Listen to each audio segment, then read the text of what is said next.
I think great entrepreneurs must have the curiosity to kind of metaphorically see around the corner. What's coming? What can I anticipate that other people don't see? And then you must have the courage of your convictions to execute the strategy.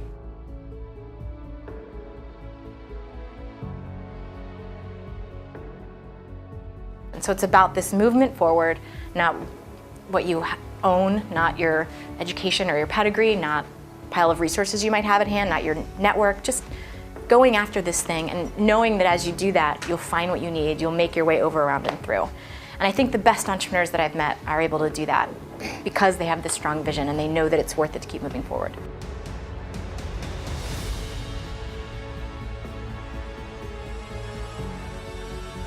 Larger, more established entities can't move as quickly as you can. And success and scale and size all fight against this. And I would encourage you for the longest possible time as you sort of start your own companies to look for ways to stay agile.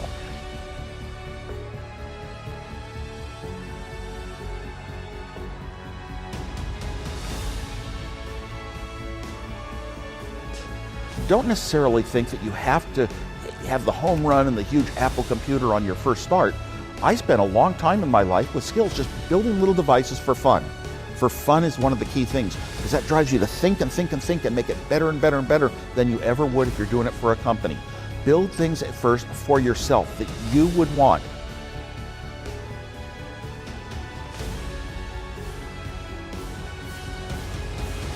Every single artist goes through that. And I think a lot of times you think that the great writers are the people, they just write hit after hit after hit, and they do, but it's also because they get through all the terrible songs first. And I mean, I think that's kind of every single artist's story. And I love to tell when people ask, what's your best advice for, an upcoming musician or anybody, I think it's that you have to be able to rise from the failures is what makes a successful person, because everybody's going to have mishaps. They're going to fall down. And it's, the people that continuously pick themselves up that are the ones that are going to find their voice, make it, whatever you want to call it.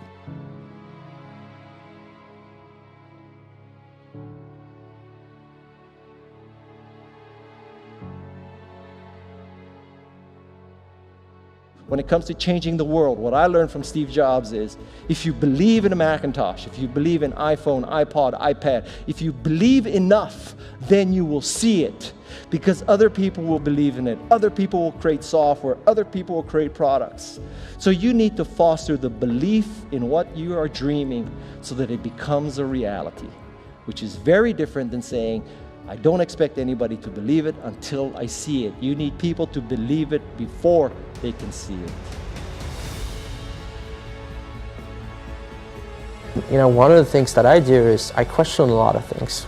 And you can do that in a good way and a bad way, but hopefully if you try to get people to motivate why they're doing something and their way of thinking, the worst thing you can end up with is a situation where you get told, well, this is the way it's always been.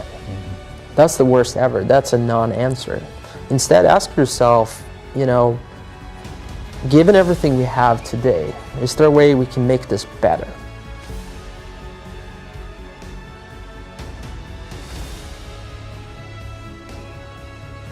Don't think about how do I get big fast. That will happen if you actually build something super meaningful and super important. So don't think about, what is the quickest way to success? Think about what is the best way to building something important that the world really needs.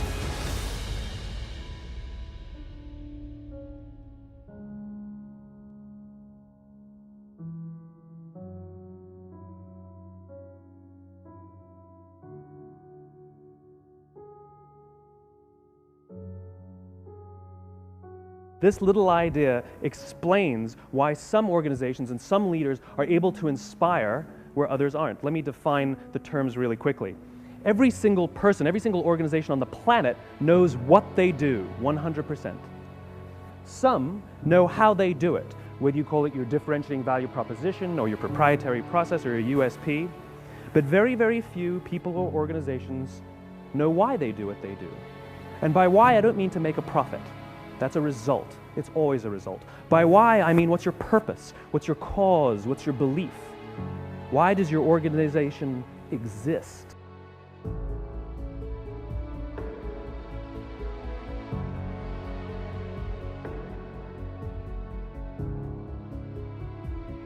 So when we see a kid with a lemonade stand, it's different than when we see a vending machine selling lemonade, even if it's exactly the same product, because the story around it is what people are paying for. So when I meet small business people, all I ask them is not what's their balance sheet, but what's their story. Why should I pick you? Why do I care about what you're doing? And if you start giving me all this inside baseball statistics about why you're 2% better than some other competitor, I'm already glazed over, because that's not part of the way I see the world.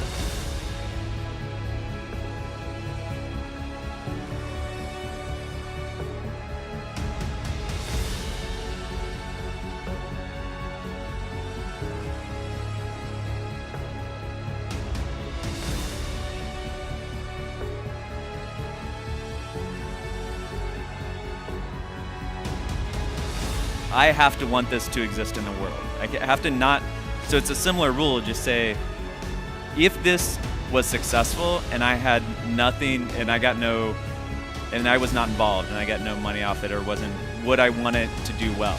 And that's a great check, I think, to know if you really feel good about the idea and can be passionate about it.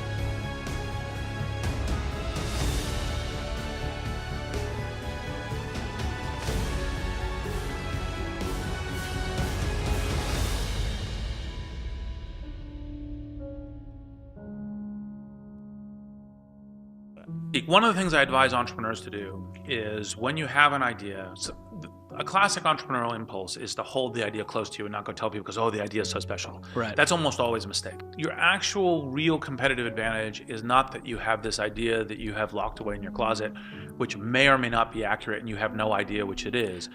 Your actual competitive advantage is if you're assembling the intelligence around, does this idea work? What is the right teams? What is the right learnings? And we're essentially in motion.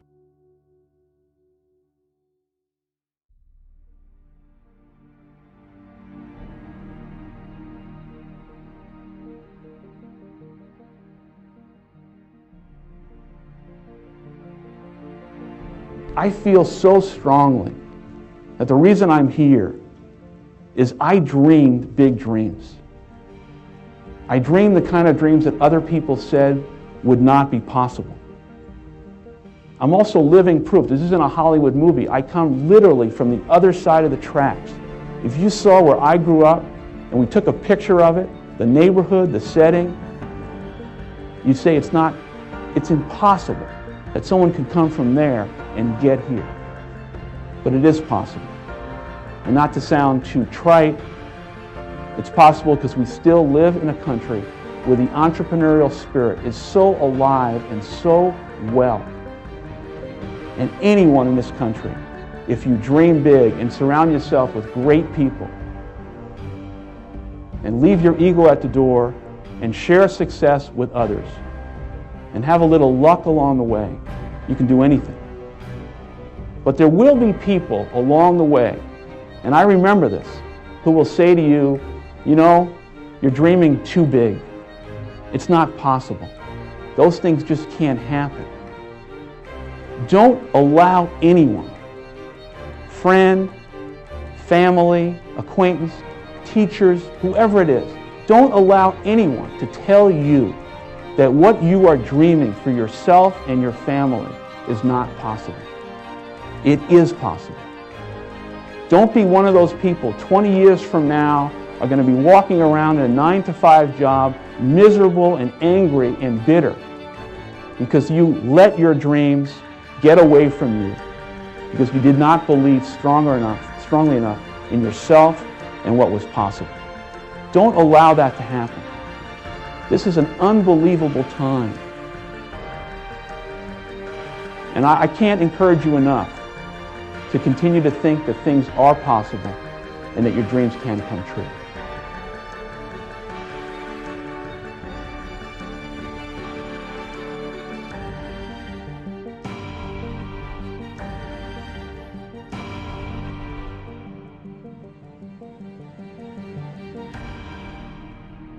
think people that look for great ideas to make money, aren't nearly as successful as those who say, okay, what do I really love to do? What am I excited about? What do I know something about?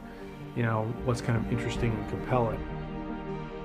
If you know exactly what you want to be, you need to spend as much time with people that are actually that already.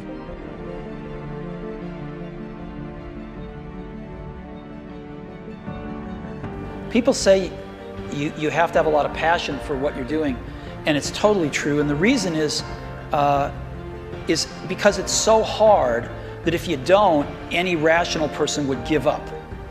It's really hard, and you have to do it over a sustained period of time. So if you don't love it, if you're not having fun doing it, you don't really love it, you're going to give up.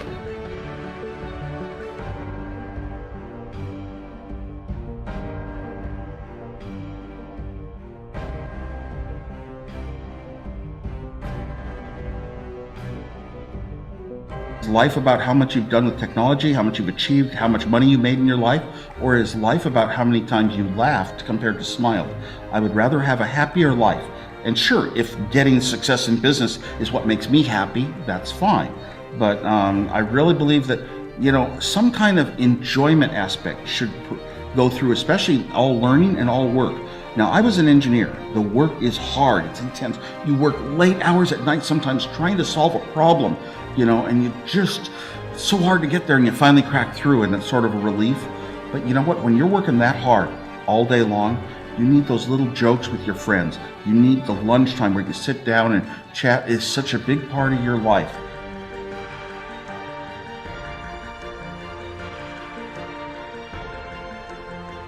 I think my biggest tip is just get started. I meet a lot of young entrepreneurs who have good ideas or bad ideas or some ideas, and you don't want to be a person who just talks and talks and talks. You have to actually go and do something. And don't worry about if it's the perfect thing or not. There is this myth of entrepreneurship that you'll have the one genius idea and suddenly everything falls into place. It doesn't work like that. It's a hard slog. There's a lot of things to do wrong, a lot of things you'll do right. The sooner you get started, the sooner you'll get somewhere.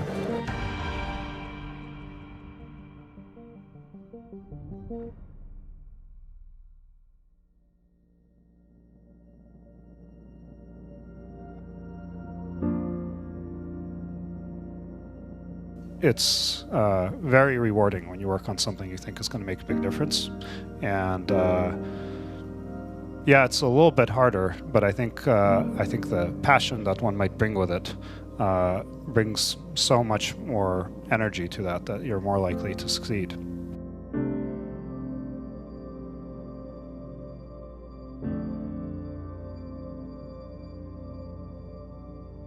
One of the things that I tell people when they ask me for advice about what they should do when they're wanting to start their own business or take a next step in their career is to actually start small. I think a lot of people try to, they kind of psych themselves out, or they get too overwhelmed with how big something can get. But the truth is, you really just got to start small, and you got to prove it before you scale it. Try to do something that you would want to do anyway, whether it doesn't necessarily have to be a very successful business, because when you do decide to become an entrepreneur and start a business, chances are it's not going to become like a multi-million-dollar business. So at least do something that you love in the beginning, so that even if it fails, you'd still enjoy it.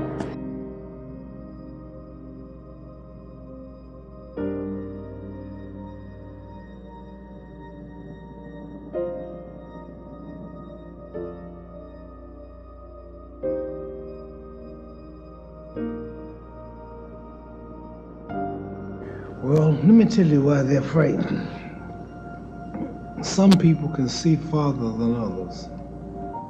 Some people are impressed with limitations. We all live in our own world of limitations. Some people can see farther than others. So therefore, when people judge what I'm doing with their logic, it can't be done. Their reasoning says it can't or shouldn't be done. Their knowledge of history says it can't be done. So their reasoning, their knowledge, and their logic clashes with my superior belief. Therefore, the result is they don't believe.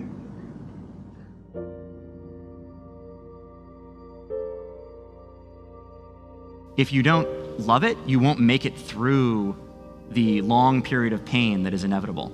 So make sure that you take care of yourself during the process. Make sure that you take care of your mental health, your physical health while you're doing it, because it's a long road.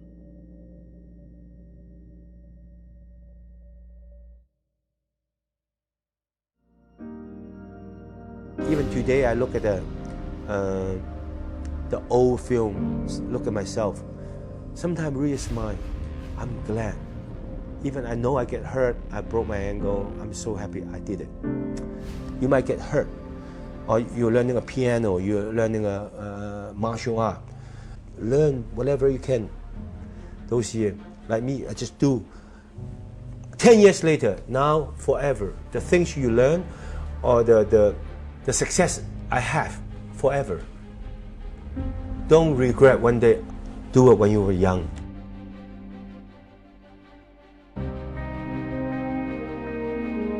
My personal legend was always to be a writer, and finding your personal legend does not mean fulfilling your personal legend, because being a writer means writing books. I cannot just sit and say, okay, I'm a writer. So you write your first book, it may or not be successful, then there's the next one, there is a third one, and all of a sudden you realize that your books are doing very well. And you fear success.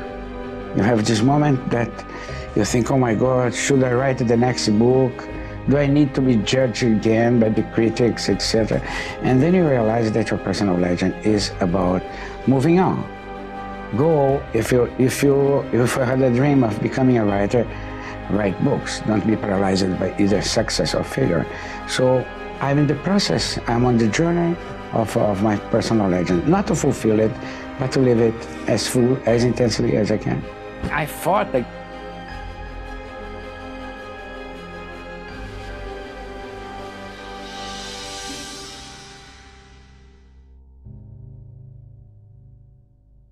nowadays, if you want to commit to something and do something positively, you have to commit yourself. You have to schedule it in your life and build your lifestyle around it.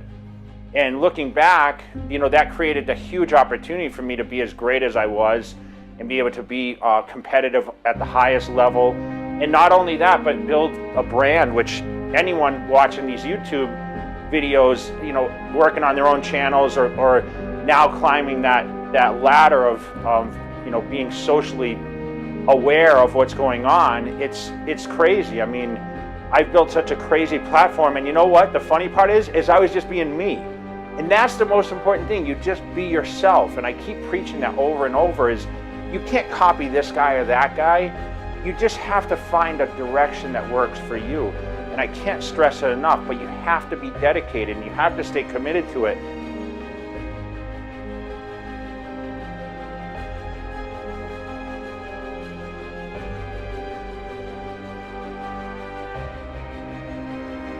We know the only thing I tell you guys, for the first 3 years, we did not have even $1 revenue from our business. But why it keeps us going ahead, going forward? Because I received lots of email of thanks from the customer. They say, this is such a great thing. If you can keep on doing that, we cannot pay you, but this thing helped us. If you keep on helping us, one day you will be successful, and I believe this.